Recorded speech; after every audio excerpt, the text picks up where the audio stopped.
Hepatitis C. Introduction. Which of the following is the function of the liver? Choose one of the following options.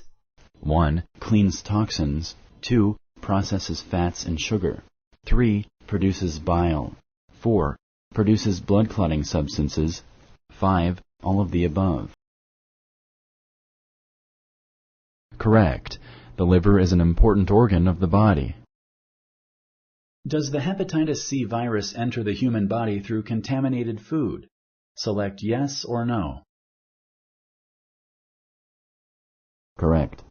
The hepatitis C virus enters the body through contaminated blood.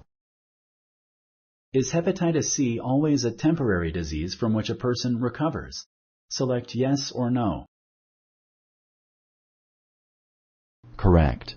Hepatitis C can be a temporary acute disease, but it can also be a chronic disease, which means the disease comes back and lasts for long periods of time.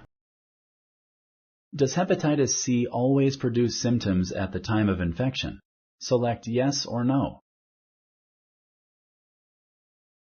Correct. Hepatitis C does not usually cause symptoms at the time of infection. When symptoms do appear, they are usually flu-like, with fever, chills, stomach pain, and fatigue.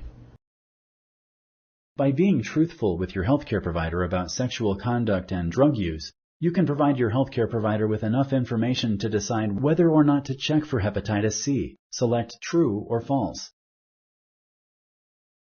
Correct. It is important to be very honest with your healthcare provider when discussing drug use and sexual practices.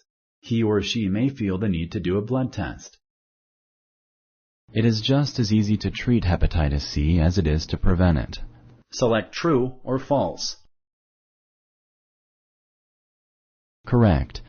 Since treatment for hepatitis C is not always effective, it is best to try to prevent it. Thank you for using Explain.